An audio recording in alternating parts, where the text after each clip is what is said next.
Bem-vindos mais uma vez ao nosso Resposta Católica. Eu gostaria de responder a pergunta de uma das nossas assinantes que participa como aluna nas nossas aulas e contribui com o nosso site, a Fabiana. Fabiana pergunta, e a pergunta é bastante polêmica, ela diz assim: é verdade que uma pessoa que morre sem batismo vai para o inferno? Veja, a pergunta ela é oportuna e por isso eu gostaria de respondê-la. A igreja, na verdade, nunca disse isto. A igreja nunca disse que a pessoa que morre sem batismo vai para o inferno. O que a igreja sempre afirmou é que o batismo é necessário para a salvação. Não sei se você enxerga uma diferença nisso. A diferença está entre afirmar quem vai para o inferno e afirmar quem vai para o céu. Portanto, a igreja não está aqui falando quem vai para o inferno, que na verdade isso daí depende do juízo de Deus. Não somos nós quem vamos condenar as pessoas para o inferno.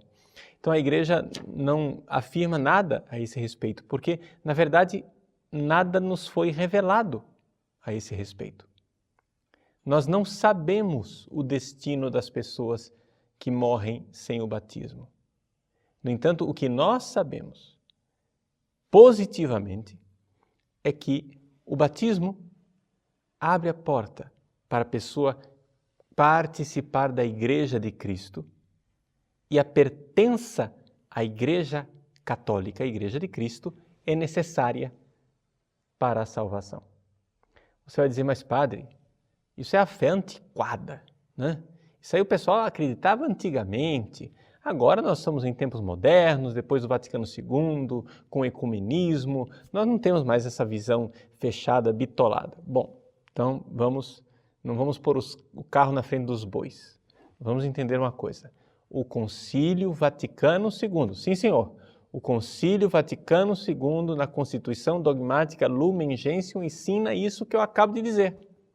Você não acredita? Então vamos ler a Constituição Lumen Gentium. Está lá no número 14. Eu vou ler para você aqui do Denzinger, que é um compêndio, mas você pode acessar na internet no número 14 da Lumen Gentium.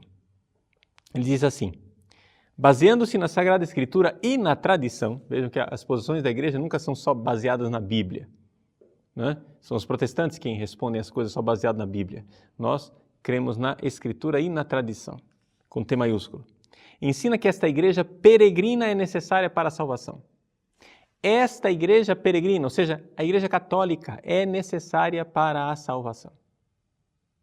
Com efeito, só Cristo é mediador e caminho de salvação e ele se torna presente a nós no seu corpo, que é a igreja. Então veja só, todos os protestantes concordam conosco dizer que só Cristo é o mediador da salvação. O problema é que eles esquecem que a igreja é o corpo de Cristo. Os protestantes acham que a igreja é uma invenção humana, um negócio inventado pelos seres humanos. Mas, pelo amor de Deus, como é que a igreja é uma invenção humana? E São Paulo perseguindo a igreja, quando era Saulo, Jesus aparece para ele e diz: Saulo, Saulo, por que me persegues? Quem é que Saulo estava colocando na cadeia? Eram cristãos, iguais a mim e a você. Portanto, os cristãos apanhavam e Jesus lá no céu dizia: por que me bates? Entende? Por que me persegues? A igreja é necessária para a salvação porque Cristo é necessário para a salvação e esse corpo de Cristo real e concreto é a igreja. Ao insistir expressis verbis na necessidade da fé e do batismo, e vem aqui a citação do concílio, Marcos 16, João 3,15, confirmou simultaneamente a necessidade da igreja, na qual os homens entram pelo batismo, como por uma porta. Então vejam só, o concílio ele afirma, no número 14 da Lumen Gentium, que é necessário participar da igreja católica para a salvação. E para entrar na igreja católica você precisa do batismo. Portanto, o batismo é necessário para a salvação. Se alguma dúvida fica com relação à história do batismo, já que o concílio aqui acessa a questão do batismo de forma indireta, O Papa João Paulo II, em 1980, nota de rodapé aqui, em 1980, o cardeal Josef Ratzinger ainda não era o prefeito da Congregação da Doutrina da Fé. Ele ainda era arcebispo de Munique. Não é? Em 1980, a Congregação para a Doutrina da Fé, sendo o Papa João Paulo II, ela publicou uma instrução sobre o batismo das crianças, chamada Pastoralis Actio, no dia 20 de outubro de 1980. E nesta instrução se diz com toda clareza, nós estamos aqui depois do Vaticano II, confirmando o ensinamento de 2000 anos da Igreja, porque o Concílio Vaticano II não ensina nada que já não se ensinasse antes. E o ensinamento do concílio é válido exatamente por isso, porque ele está em profunda sintonia com 2000 anos de tradição. A instrução diz assim, que mediante sua doutrina e praxis, a Igreja mostrou que não conhece outro meio senão o batismo para assegurar às crianças a entrada na eterna bem-aventurança. Eu quero comentar essa frase do Papa João Paulo II através da Congregação da Doutrina da Fé, ou seja, quem escreveu foi a Doutrina da Fé, mas João Paulo II aprovou explicitamente essa instrução. A Igreja não conhece um outro caminho. A Igreja não conhece um outro meio a não ser o batismo. Aí vem a pergunta, voltamos à pergunta da Fabiana, ela quer saber, mas padre, eu quero saber, quem morre sem batismo vai para o inferno? Resposta, nós não sabemos. Aqui nós temos que ficar calados diante da nossa ignorância. Nós confiamos na infinita misericórdia de Deus. Como diz São Paulo a Timóteo, Deus na sua infinita misericórdia quer que todos os homens sejam salvos e cheguem ao conhecimento da verdade. Ora, Ele morreu para que nós fôssemos salvos. Então, bom, Deus certamente, se a gente vê uma criança morrer sem batismo e nós queremos a salvação dela, quanto mais não quer Deus, não é verdade? Afinal, foi Ele quem morreu por aquela criança para que ela se salvasse. Deus é amor. Deus ama aquela criança que morreu sem batismo muito mais do que eu e você. Portanto, aqui nós temos que confiar no amor misericordioso de Deus e dizer, Senhor, nós vos entregamos essa criança. E o que é que será dela? Resposta, mais uma vez, se não ficou claro, chama-se nós não sabemos. Nós confiamos na misericórdia de Deus. Agora, o que a Igreja sabe, isso sim, porque isso foi dito por Nosso Senhor, é que para a salvação o batismo é necessário. Eu posso disto concluir que não tem outro jeito a não ser o batismo? Não, eu não posso concluir isso. Por quê? Porque a Igreja, na sua praxis, ela já várias vezes admitiu que, embora a gente só conheça esse caminho chamado batismo, o batismo pode ser uma realidade um pouco mais ampla do que esse batismo de derramar a água na cabeça da criança. Por exemplo, o batismo de sangue.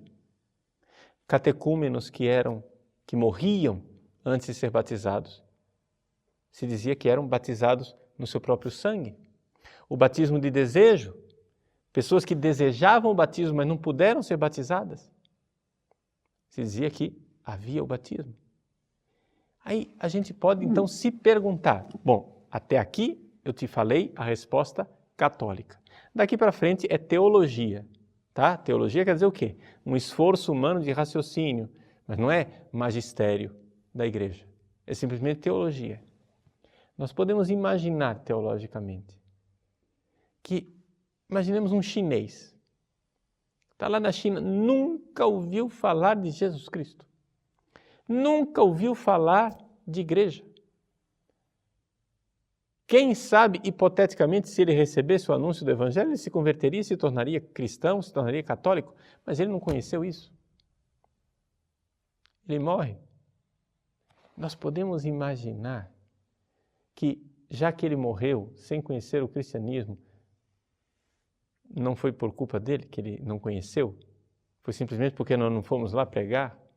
Ou porque os comunistas não deixaram a gente entrar no país dele para pregar?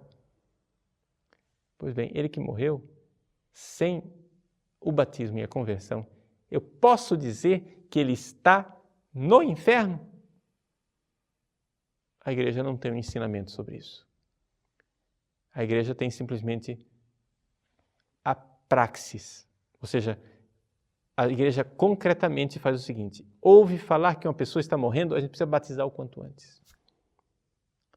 Não é? A igreja quer batizar o quanto antes as pessoas. Essa é a praxe da igreja. E isso desde a igreja antiga. Desde a igreja antiga. Não vamos imaginar que isso é uma praxe tridentina que foi inventada no século XVI. Se vocês forem no Denzinger, vocês vão encontrar uma indicação do Papa Cirício no século IV, que já fala a mesma coisa, do batismo de urgência, que nós precisamos e podemos batizar as pessoas o quanto antes. Essa é a forma que a igreja age há 2000 anos. Mas nós podemos imaginar que uma pessoa que morre sem batismo, sem culpa própria, possa encontrar em Deus um batismo que nós não conhecemos. Mas isso não nos foi revelado. Isso é somente um raciocínio nosso, que a igreja crê profundamente, e isso é fé, que o coração de Deus é muito mais amoroso do que o nosso. E que o coração de Deus quer a salvação dos homens muito mais do que nós. Isso é fé, isso é certeza. E isso põe o nosso coração em paz. Diante de uma criança que morreu sem batismo, o que é que nós devemos fazer? Entregá-la ao coração misericordioso de Deus e colocar o nosso coração em paz. Deus ama essa criança muito mais do que nós. Mas o que será dela, Padre Paulo? Não nos foi revelado. Que nós podemos colocar o nosso coração em paz por saber da misericórdia e do amor de Deus. Somente isso. A igreja jamais disse que uma pessoa era condenada ao inferno. O que a igreja ensina, sim, é a necessidade do batismo para a salvação. Portanto, batizemos as pessoas, principalmente aquelas que estão no risco de morte.